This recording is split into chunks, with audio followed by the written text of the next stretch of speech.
Friend, if your waistline has changed after 40, even though you've done nothing to make anything different, then you're going to love today's episode because today I am joined by Amy Bryan, host of the Fat Loss School podcast.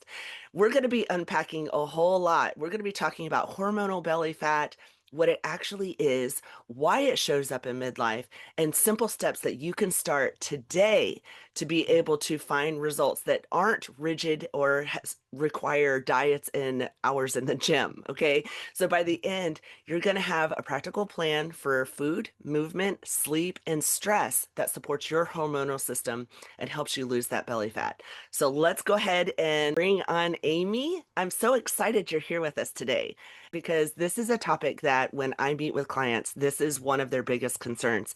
Thank you so much for having me. I'm thrilled to be here today. I am a 30-year educator who is retired now, but I retired as a school superintendent. And the perfect storm happened to me at age 51. I was postmenopausal. I was retired. I went from being the boss of everybody and responsible for so much to being kind of the maid to everybody because my daughter had moved home, very pregnant with twins. And I was the caretaker in this crucial time of the birth of those babies, and their home was being built. I was caring for everybody. I had this drastic change in who I was, and all these feelings and emotions and hormones raging because of that menopause. And I had only known to exercise my way to stay at a good weight. I was overdoing exercise. I was trying to run my behind off, literally. And I ended up overdoing it so much that I had runner's injuries. And I was scared to death because I was afraid it was going to get out of control. And so even though I had run 3 half marathons by that time, by the third one, I had such hip pain. I had plantar fasciitis. I realized this was not going to be something I could sustain beyond age 51 because it was hurting me. And I had 3 pant sizes in my closet. I would go up and down and up and down and up and down. And so that happened to me, and I went looking for help. I found a program, and I loved that program so much that I became certified to do it. I wanted to teach others what I had learned. And so that's how I came to be now an online nutrition and fitness coach of women over 50 for 7 years now. And a lot of women, the first thing they tell me about is belly fat. They need help with their belly fat. Yeah, and I think so many of us can totally relate to having three pant sizes in our closet. Oh, yeah. So tell us about hormonal belly fat, what that is and why it even happens. Hormonal belly fat is the accumulation of stubborn fat in the abdominal area. And it's caused by the imbalances that are happening in our hormones as we are in perimenopause all the way through menopause. And that can start as early as late 30s, believe it or not. It's not just, suddenly at almost 50 something happens. It starts slowly. But the perfect storm happens because your estrogen decreases, and that starts the snowball effect of that stored belly fat. Your cortisol is elevated during this time from chronic stress, and that helps us store in the abdominal area. Leptin, our fullness hormone, decreases, and so we're overeating because we don't have that hormone happening like it should be. And even our thyroid is impacted, causing weight gain. So all of that is happening at this time, and it's sticking to our stomachs. Yeah, and so it's interesting because you mentioned leptin. That's something that I know for me, I wasn't overeating in calories. I was feeling like I needed more, even though they were healthy fats, a lot of them to feel satisfied. And once I was able to get that leptin in control, it was like, oh, I now feel satisfied. So I love that you mentioned that. Okay, so you mentioned the exercise, trying to literally burn your butt off, right? And so that whole eat less and move more, I know that's a very common thought that us women have, and we will work ourselves to the ground for that. And so I love that you bust so many myths. And so do you mind doing a couple of those for us just so we can kind of walk away with a little bit better mindset behind this is going to be easier than we thought? Sure. People think that I can give them a set of exercises like sit ups and planks and things, and they can spot shrink their belly fat. That's a myth. Your body cannot target fat from one area. Yes, you may tighten your abdominals. You got to think about whole body. And when you lose weight, you can see it in your face, in your arms, in your belly, and your behind. You can see it all over. So the myth is that sit ups is going to help you with your belly fat, and that is truly a myth. Another myth is that cardio is going to help. Well, it does. Cardio is great for burning calories. It's good for your metabolism. It's good for your health. It's good for your sleep. It's good for lots of things, but not the best for fat loss. The best thing you can do for fat loss is strength training. Build that muscle, or at least maintain the muscle you have, because at this age, we're starting to lose that muscle, and that's slowing our metabolism, and it's causing hormone imbalances. And so all of that domino effect is happening. Another myth, carbs are the enemy. Eat low carb, have a keto diet, and you'll be skinny. While eating low carb for a time may actually do that, it's not sustainable. Your hormones are going to be wrecked. You're going to be unhappy because carbs are our happy hormone. They make the happy hormone. And if you've ever done a keto diet, you know what I'm talking about. We do need carbs, though. They help us get the proper nutrients and again, the feel-good hormone. You can have the best of both worlds. That's what I'll be sharing about in just a minute. Yeah, I totally agree with that because, honestly, carbs, we need that energy that comes from that glucose anyways, right? And so when we starve ourselves of that, that's where you start seeing the hangry and the attitude, come out. And nobody wants to have a woman in their life who's got that hangry attitude all the time. So you did a really great job of laying the foundation of how the rules change after 40 with all the hormonal imbalances and things that are going on. So, what is actually working now? Like what is it that you teach in your fat loss school? We kind of worship at the scale, and that number that we see maybe every morning when we weigh can either make your day or hurt your day. And most of the time it's the negative, because weight fluctuates normally. It's going to fluctuate. So I want to distinct that weight loss and fat loss are different. I work on body fat loss. I don't want you to lose muscle. I don't want you to lose water, bone. I don't want all of that. I want to see inches gone. And so I don't care what that number on the scale is, because if you gain muscle while you're shrinking away that fat, burning away that fat, the scale may not change as much as the pant size. And when I'm down to that small pant size, and I don't care what that number on the scale is. But what works after age 40, when the rules change and eat less, exercise more doesn't work anymore? It truly starts with nutrition. I would say 80% of the equation is nutrition. And you said that healthy whole foods are the key to keep you full. Absolutely. They are anti-inflammatory. They are filling. They are healthy for your hormones. They are healthy for your metabolism. They make your body work perfectly.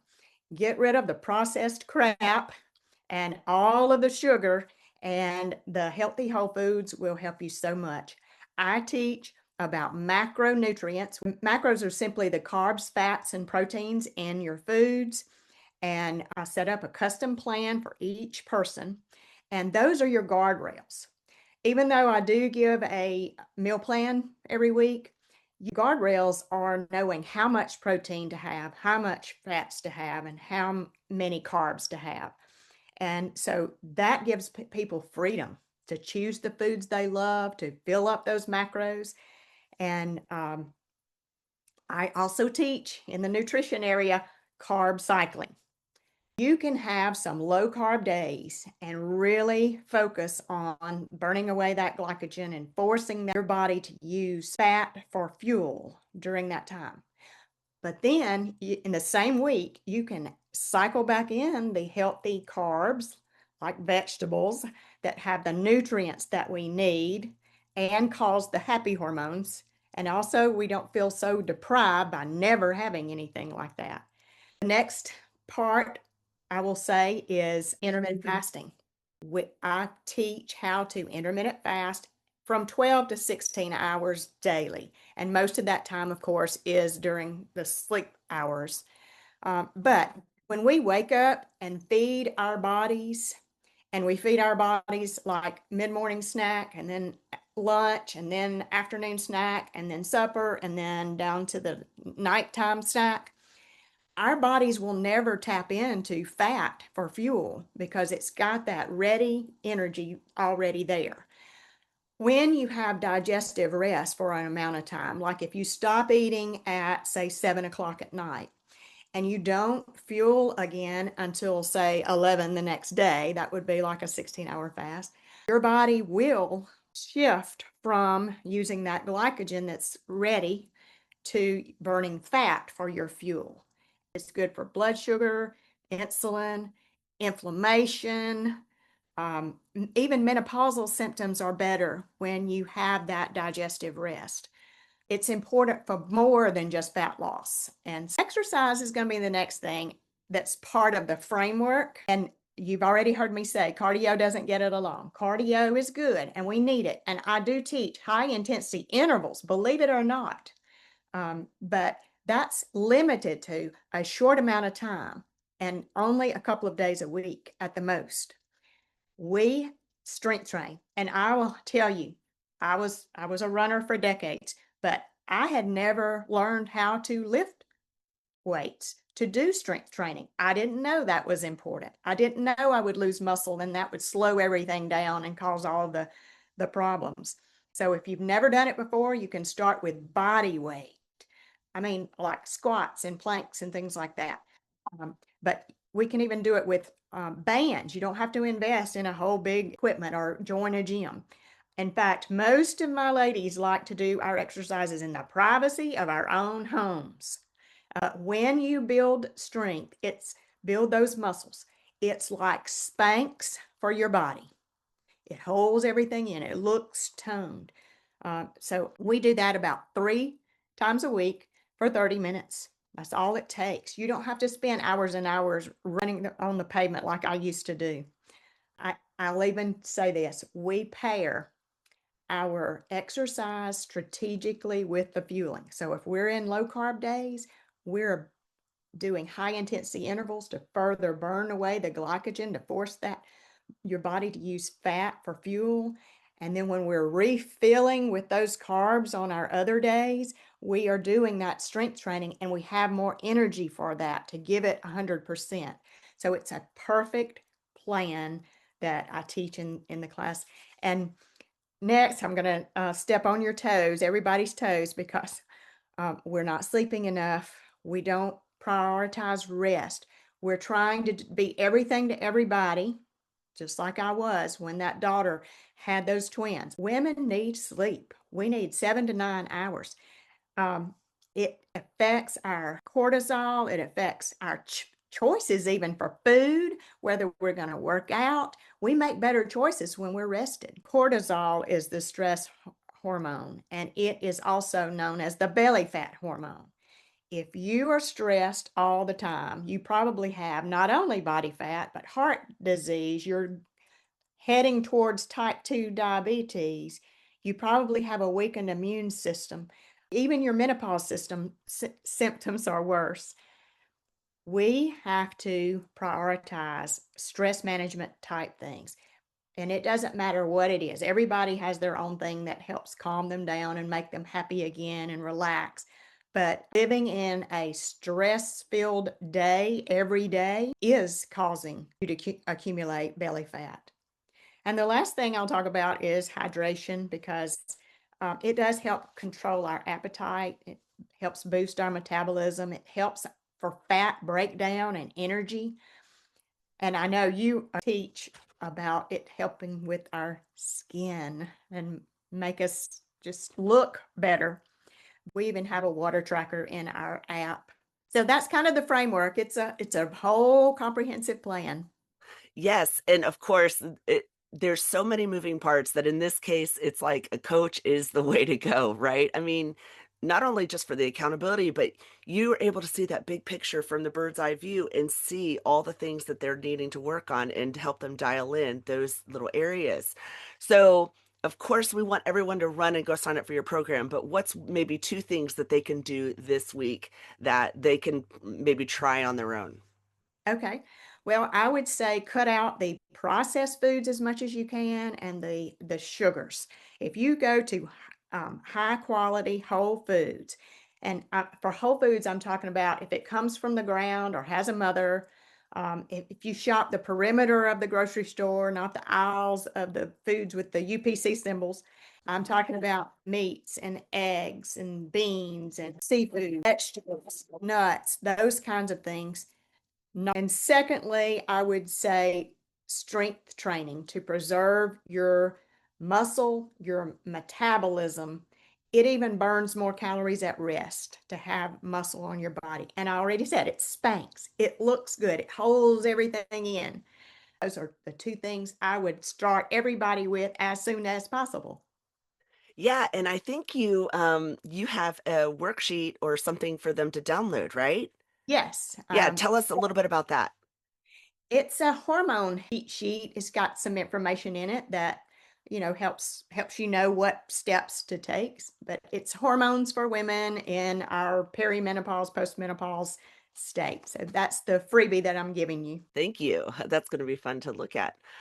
So this totally feels completely doable and refreshing because it, of course, matches a lot of what I already teach for skin, right? We need nutrition and hydration, the face exercise for the fitness side. So it's so great to have someone that's like, yes, this totally works. So you have regular classes that people can jump into. How can they do that? Yes, it is an online class, so it doesn't matter where you are. I work with people all over the world. And you do get an app. You do get a private Facebook class group. That's part of our accountability. Our app has trackers, it has meal guides, it has workouts. I'm available to my clients to work one-on-one and in the group setting. And I just support you and teach you and coach you and cheer you on all the way through. Our class is it is comprehensive, but I give everything out in little doses, baby steps, I like to call them. If you start with 50,000 things on your to-do list, you burn out, you feel overwhelmed, and you quit. But if you just have to do one thing now and then add on the next thing and add on the next thing, and I want it to be a lifestyle. And so I teach it as a lifestyle, a healthy lifestyle for women. It's not just about fat loss. It's about preventing disease. It's about, feeling your best, having the energy. Right. And I mean, honestly, this entire lifestyle, like you said, it goes beyond the fat loss, but it really is setting you up to have the energy to live that beautiful life that you want to go out and live, right? And so the fat loss is just a great side benefit, but that habit stacking over time keeps you consistent and persistent, and that's how you're going to win that race to have that energy for that beautiful life. So, is there anything else you want to add? Well, so I don't present my class as you got to do it this one way. I want, I help you make it work for you. So I couldn't have kept a diet. I mean, I say this a lot. I don't think I ever did a diet for 7 days. Probably didn't do it well for 7 hours. But I've been doing this lifestyle, these strategies for 8 years. And I'm a rebel. I'm telling you, I break rules. So I just want people to feel comfortable that it's not a rigid, inflexible thing that I'm teaching. And you can learn more about me and how this all works in my Fat Loss School podcast. I do have a free Facebook community. Of course, I have this class that I want everybody in, and you can, of course, get that hormone health guide to get started with today. Okay, great. All right, so we're going to be wrapping this up. I hope everyone who's watching is walking away with some really simple ideas that you can start with and actually use today, like focusing on those whole foods, more protein, right? I know for me at this stage, I had to up my protein because my hormones have changed, right? So, and then of course, one of my favorites, moving that body, and something that makes you feel good, of course, like get out there and play pickleball or do something that you love doing, right? And protecting your sleep. Oh man, this is something that took a little bit of effort for me, but once I landed it, it made a world of difference on how I showed up in my own life, right? So these are little things that when you do them, they add up for really big shifts. And so, of course, Amy, she does it in a way that's habit stacking. So you're just doing one little thing, getting good at it, and then you're adding another, right? People don't jump straight into high school from 5 years old. Okay, so this is Right. going to be a simple way to do it. And honestly, when you've got more energy for life, everything else feels so much more beautiful, doesn't it? I mean, come on. Right. That's the life we're going after, right? And so I want to give a big thank you to Amy for showing up today and joining us. If you want to connect with her, please go check out her program and look at all the links in the show notes. And if you're taking away anything from this podcast, go in the Facebook group, Making Life Beautiful Again, and tell us about it because I love hearing about your feedback on my guests and what they're doing. And if you join our program, come tell us that you did it because we just love hearing about that. Next week, we're going to be switching gears and I'm going to be asking a really big question. Are you treating your life like a rock or a diamond? This was a question that someone asked me recently, and it had me thinking so deeply that I knew I wanted to share it with you. And I promise it's going to give you a whole new way of looking at the pressure that you're under in life and how it can actually shape you into something completely beautiful. So until then, keep taking those small steps towards that life that you want. And I'm right here cheering you on, and so is Amy. Thank you for being here.